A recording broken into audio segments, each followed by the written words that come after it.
Oh, hello there. What's up, guys? And welcome to my review for Gretel and Hansel. I almost said Hansel and Gretel, but this time it's Gretel and Hansel, and it's a spin-off of the fairy tale kind of scary story, children's story, whatever you want to call it.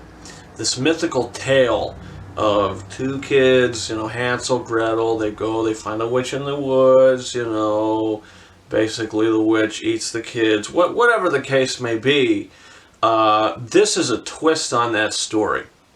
And this really dives into witchcraft and how the witch is actually what she does and how she operates, and a little backstory to her.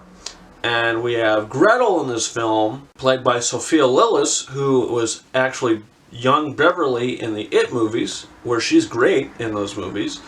And she plays Gretel to where she kind of gets to this witch's house with her younger brother Hansel, and she kind of discovers some of this mystical, magical stuff, and maybe she kind of gets interested in it, and how she sort of gets involved with it. And there's a lot of stupid stuff that happens in this plot. A lot of the movie is very boring. Nothing happens in this movie. I mean, I don't even think the acting is all that good. I think the witch played a generic witch. There was nothing special about her. I think the Sophia Lillis was okay, but I don't think she was great. I think she was fine. I think the kid who played Hansel, I think he was fine, but nobody really has anything to do. I mean, this movie has really nothing going on at all, and it can't be like that if it's not going to keep you interested or keep you invested.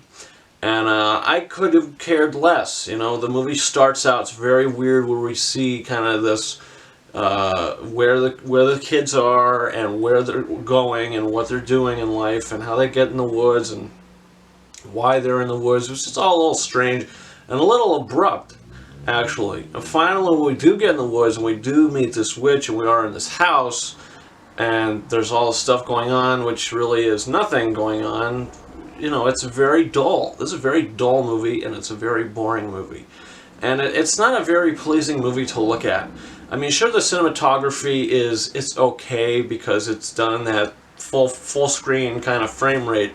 But everything is all pretty much just perfectly centered, and there's nothing really special about the cinematography.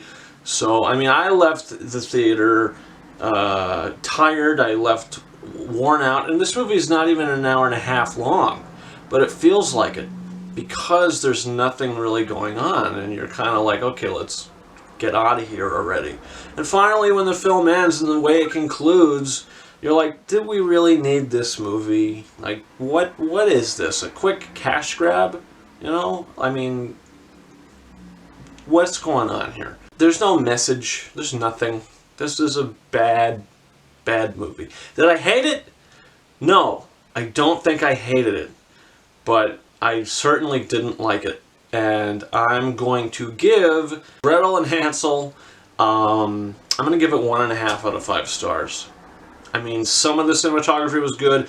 The opening, like the prologue of the movie, I thought was the best part of the movie and the most interesting part of the movie. It gets so boring. I wanted to see a whole movie just on that. But then we get the kids and everything, and the movie just kind of it tanks a bit. The musical score also kind of positive. I thought it was a decent score, So yeah, there you go. Those are my thoughts on Gretel and Hansel. Guys, comment your thoughts in the comments. Do you plan on seeing this one? Did you see it already? What are your thoughts about it? Also, don't forget to hit that subscribe button. We got Birds of Prey coming out in less than a week. So you can definitely check out my review for that. You can follow me on Facebook and Twitter. The links to those are in the description of this video. And you can also follow me on Instagram at KingArises131. And guys, that's what it. Thank you very much for watching my review for Gretel and Hansel. And until next time, over and out.